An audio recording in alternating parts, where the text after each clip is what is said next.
What is up, Los Angeles, and welcome back to your Rams LAFB show. We did not see this one coming. This was a 10-point favorites for the Rams, dropping a game against the lowly Carolina Panthers. We can't call them the lowly Panthers anymore because they now have a winning record at the hands of the best team in the NFL, the Rams. We'll get into all of that, but first, Erin Coscarelli. Called Live Post-Game Show, and boy, was it a game. I mean, such a bummer for the Rams. I've been tweeting all game long. I really didn't feel like this was a trap game. People are thinking it was a trap game. This was a very physical, aggressive Carolina offense, taking shots down the field both times on fourth down. Bryce Young came up big, converted, and really Carolina never took their foot off the gas. Now I see your comments. Yeah, awful loss. 3 losses to teams we should have beat. Yeah, I mean, this kind of had remnants almost of that 49ers game, right? Just almost seemed like the Rams didn't see it coming. And one of the things that McVay preaches each and every week, certainly during his pressers, is stay humble. And boy, hopefully when we get Ryan back, it just felt like any given Sunday.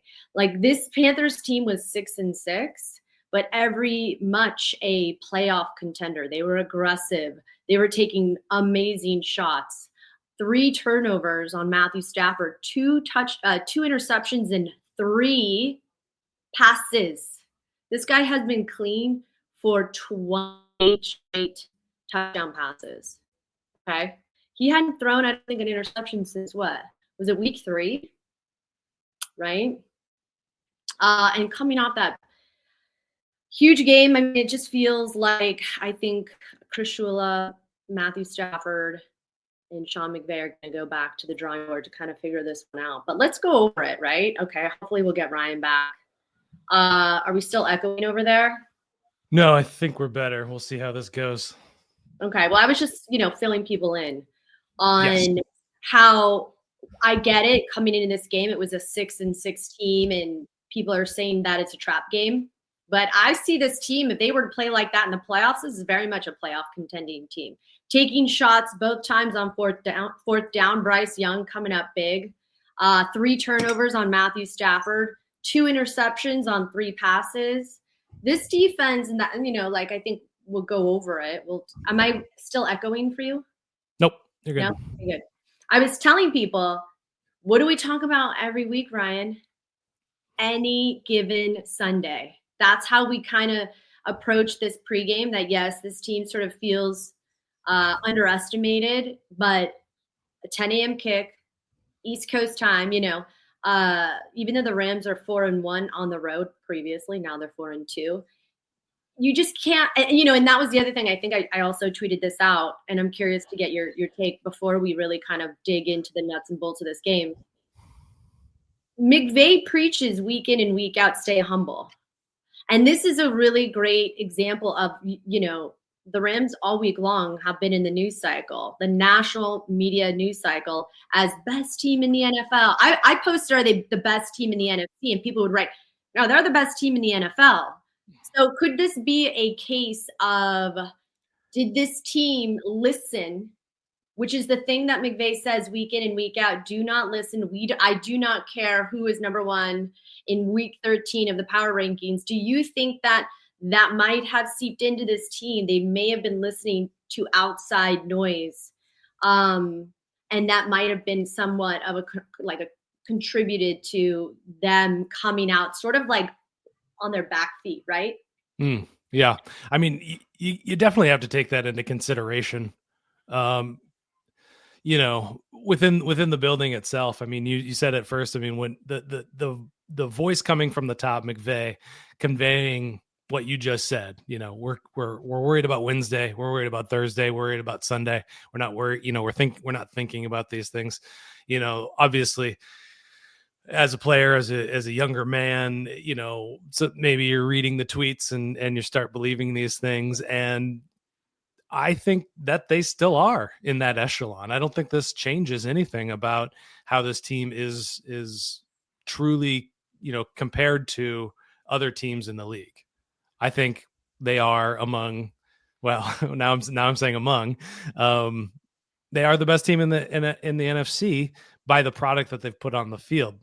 Now I'll say, I was thinking about it over and over again, and we didn't do much of a preview, partly because Ryan Diary, the other co-host, had kind of a family emergency going on, so we couldn't record. But I was like, this is a matchups league. Like you said, any given Sunday, and I think they just had an understanding. I kind of heard you mention the 49ers game script. I kept thinking about that game. I also thought about the Seattle Seahawks game a lot. So in terms of the San Francisco 49ers, Bryce Young only tried 6 passes beyond 10 yards. He connected on 4 of them, and his average depth of target was just 5.5 yards, which just in the general kind of world out there, 7's kind of your ADOT for your general quarterback. So they were keeping everything close by, and they weren't afraid to run the ball. And that's all San Francisco stuff right there. We've talked so much about this defense, and it always starts up front with the defensive line, and that really mitigates the pressure and for all the problems that Bryce Young has had over the years, getting the ball out quickly isn't one of them. Yeah. So he's got a beautiful release, and that matchup was good enough, and they forced the Rams into enough mistakes. Yeah. The run defense was not good. Yeah. And it just seemed like they were the faster, more aggressive, more physical team. I mean, even the missed tackles. There were so many Rams missed tackles that extended the play. And again, I think taking advantage of the weather was inclement. Yeah. But man, it was such a bummer. You saw that huge Puka Nacua catch, that awesome block from Jordan Whittington with Blake Corum, eating up 30 yards to take it down the field and then to finish it off with Puka. If you're a Rams fan, you're frustrated because this is a team that it just seemed uncharacteristic that it even got here. It shouldn't have even gotten here in the fourth quarter, where, like you said, 10.5 or 10-point road favorites, and now we're here. Yeah. I mean, I didn't see this amount of points being scored, certainly in the first quarter, right? Like there were 28 points distributed in the first quarter. But it was it was a great chess match. And I even saw you tweeted something that I thought was really interesting. You said something about since Tyler Higbee's been out, 13 personnel or 12 personnel has been dialed back. And are you saying that's something that maybe McVay is either feeling less confident with his tight end room when Higbee's not in? Or are you feeling like defenses are just getting smarter with some of that sort of scheming? Yeah, I think with Higbee out, you lose kind of your main chess piece, your queen on the chessboard that can do all of the other things. Colby Parkinson, better. He can catch the ball, but he's a better blocker. Terrence Ferguson on the other side, not a great blocker, but an explosive receiver. Davis Allen, he's becoming a much better blocker, but much more of a, Tyler Higbee does all of that. So you lose that element to it. And, it hasn't all fallen apart. I think they're still explosive in that, but you see how the 11 personnel, and it's hard to attack the offense because other than Stafford's turnovers, they were good. I mean, Corum had 11 point something yards on the ground per carry, and Kyron had a good 5.5 yards, something like that. 250 yards for Stafford, something in that realm. Touchdown passes, not hardly any pressure from Carolina. So it was just those a couple of mistakes that really undid them. And then their just inability to, you asked, over text kind of halftime, what are they going to do? It's going to be interesting to see what their adjustments are. And I didn't see anything really from the defense because they had just been so overwhelming and successful on defense over the last several weeks. Nobody really knew how to pick them apart, even in that 49ers game in which they put up 44 points. That offense with Christian McCaffrey and George Kittle couldn't move the ball on the defense, and this team could. So, I mean, I think, going back to what I was saying about matchups, not every team is going to be able to stick with the run like that. Not every team is going to have the patience to dump off, 5-yard pass after 5 screen pass, tight end screen, and then, drop it in the bucket, 3 or 4 times to create explosive plays. And I think you're right, to say, call out the effort, on the Carolina side. I think that they were fully prepared and ready to meet this very ferocious Rams team right where they are. So, I mean, and it's not lost on me all week long. I said it's not lost on me all week long. We've been talking up Chris Shula, right?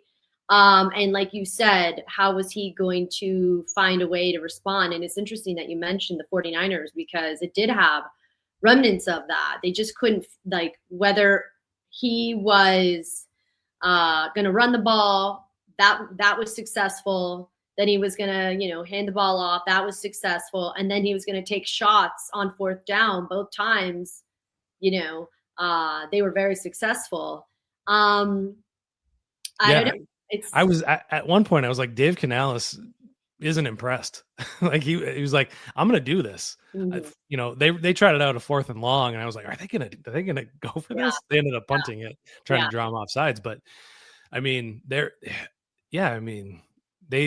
came into this game not thinking, they didn't think, they certainly didn't go, the Rams are the second best team. They're like, we are in the hunt for a playoff spot, and we are going to play our butts off in this game. Yeah.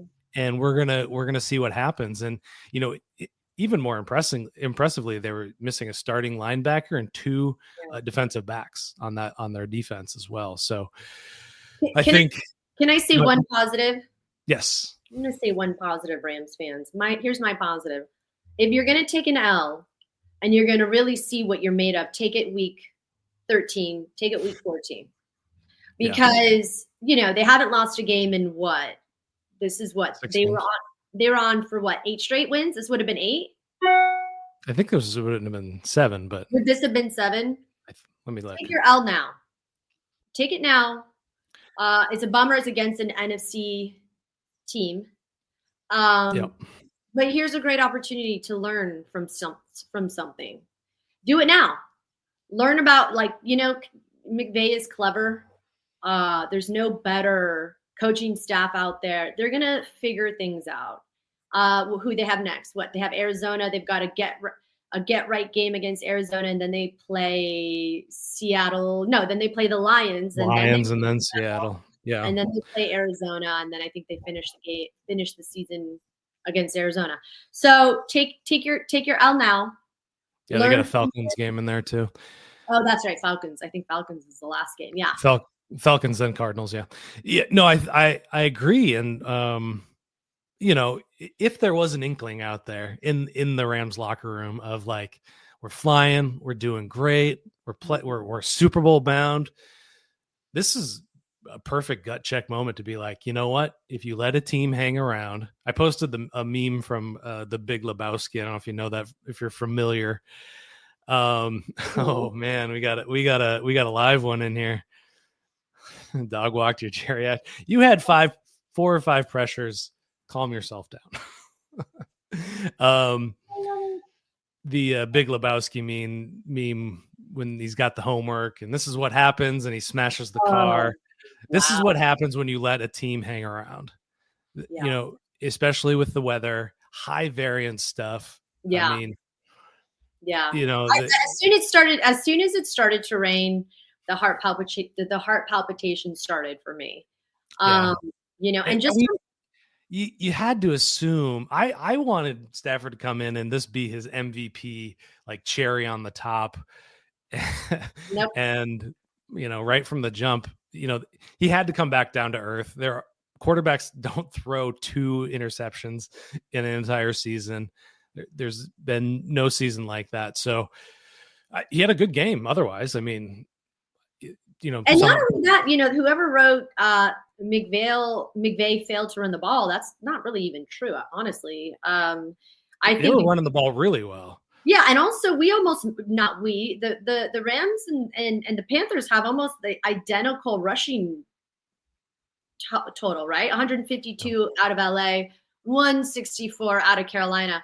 And what a great, and a -1 out of Stafford. So, a great performance out of Blake Corum, which I will say they could have probably stood to take some more time off the clock, but they were moving the ball really, I mean, at will, Yeah.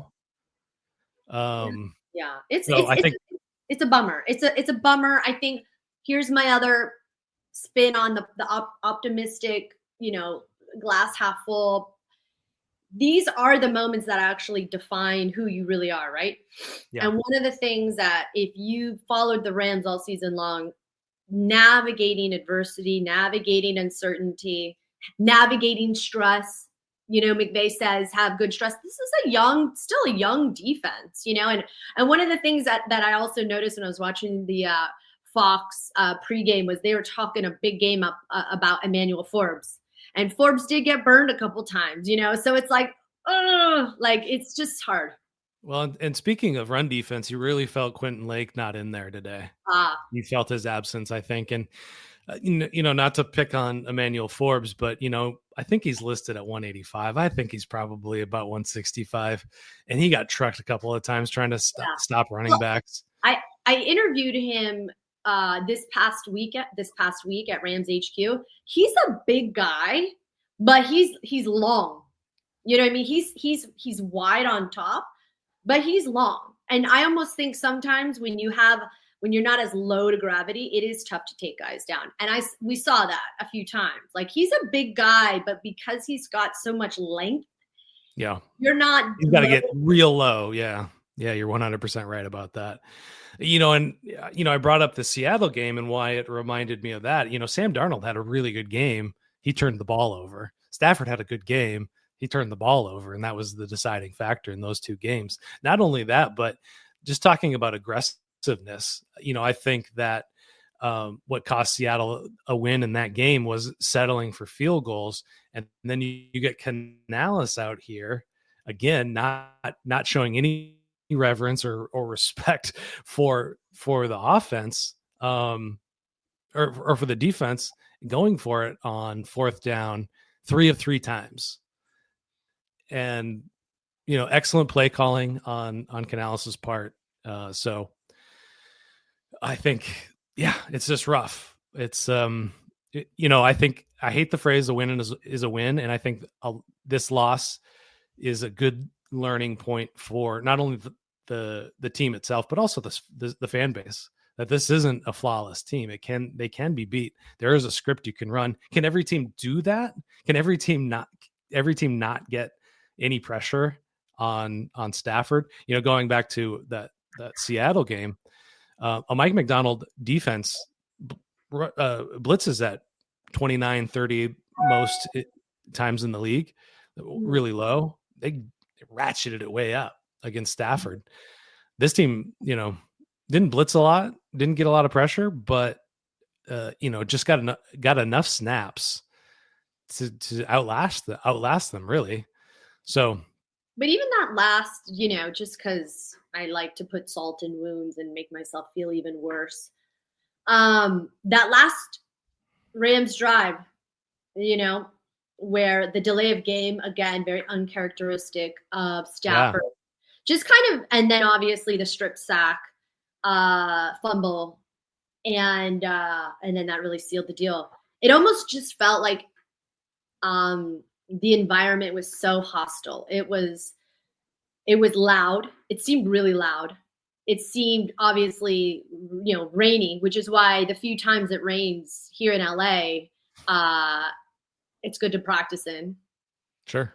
And Stafford's coming from, like a place like Detroit. You're not really getting as much.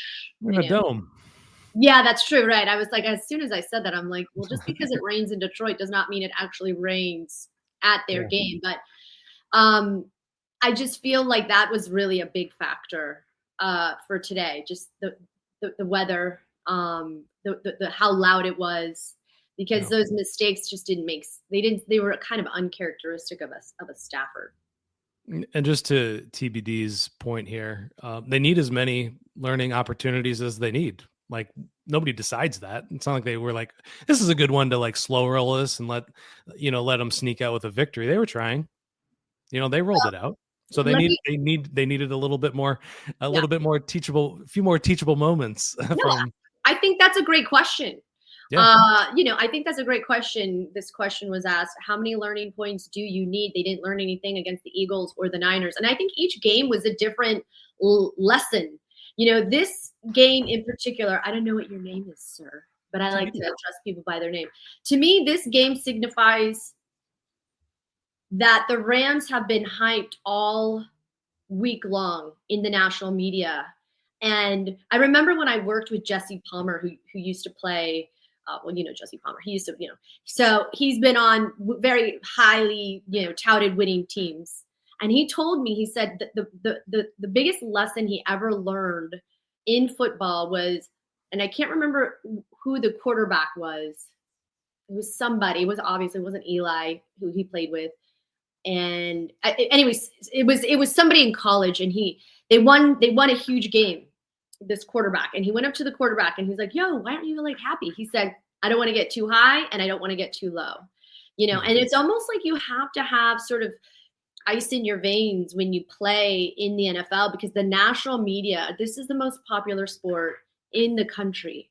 And if you listen to the hype, you might bring that in with you. And I'm not saying that that's what ended up happening, but it's like, they've been talked about as this, I don't know, maybe it was too much pressure, but my answer to you in what was the learning lesson in this is still a young team, a lot of new guys together, this is an important lesson to learn, that do not listen to the outside noise. Because in my opinion, they were the more talented team, but they got snake bit by dumb errors and made mistakes. Like, you could tell this was, look at what Puka did. You could tell. And Devontae and Stafford in the red zone, it's a nightmare. So it just seemed like the defense didn't bring any momentum in any kind of turnovers. And then that mental sort of lull carried on where they couldn't really get right again, Yeah, I'm interested to go back and look at the turnovers from previous games. They're definitely were turning the ball over at a really high rate. Mm-hmm. But that's been a specialty of the Panthers as well. So, they definitely capitalized on that. So I think that the next question is, this puts them in, a little bit of a precarious position in terms of their playoff standings, where it seemed like before they were heading into, a first round bye. This loss allows other teams to kind of crawl back into that conversation just by athletics. The athletics playoff simulator still have a 44% chance of getting that first round bye. That dropped from 67% before this game. But it allows the Seahawks to get back in that conversation. The Packers and the Eagles are all legitimate contenders to get the first round bye. Whereas before I felt like they had a lot of control. So TBD also mentioned that this is going to cost them. And I think that's probably the biggest thing. They're a playoff team. He says they're going to lose the 4 or 5 next. I don't agree with that. I understand the pain and the hurt that you're coming from, but like I was saying, this is a matchup situation. And, looking ahead, they do I think they match up well against the Lions. I don't know. We'll see it. We'll see about how that Seattle Seahawks. Well, now they're on the road, right? So that's another very volatile environment, CenturyLink. So, Yeah, no, I mean, that one's going to be definitely just a wild card. The Seahawks are playing the Vikings right now. We'll see what the outcome of that one is. Really interesting thing. If you look at all of their losses, they're against very mobile quarterbacks, right? So Sam Darnold. Well, not Mac Jones. Well, Mac Jones had the ability to keep the defense flat-footed and extend drives and plays. But you're right. But I don't know. I just think that this team, struggled against this particular quarterback. I don't know. Yeah, I didn't mean to blow up your point before you made it. Interesting results over the holiday weekend, though. Packers over the Lions, Bears over the Eagles, Buccaneers escape with the win. USC, yeah, there we go. Fight on with the victory bell win there. And I was curious about the Atlanta game. Has that one ended? Oh, Falcons lose again. So that draft pick is heading in the right direction. Oh, good. So that's right. That's hysterical. Yeah. Anyway, we're on to next week. We're on to Arizona. Is that a road game again? Yeah. All right. So we're on to Arizona. Likely to be favorites in that one. Probably a better matchup, but this one bit us in the butt. And we won't let it happen again. But we will be back very soon. We appreciate you guys always tuning in to these live shows. Love all the interaction you guys turn in. TBD, thanks for turning out. I feel you, man. This was a tough one for sure. Not one you want to lose. But definitely go check out Sleeper Fantasy, guys. They are our sponsors all season long. Put in $100. They're going to give you $100. You can pick 2 to 8 players, over-unders. It's a lot of fun. And if you don't want to put in any money, they're just going to give you free $20 just for signing in. Really good time over there at Sleeper Fantasy. Fastest growing daily fantasy site out there. Go check them out. Help us out. Rams LAFB is the code to get those promos. Until next time, thank you guys. Appreciate you. If you like the show, please take a moment to rate, review, and subscribe. It really does help the show to grow. Thank you for listening.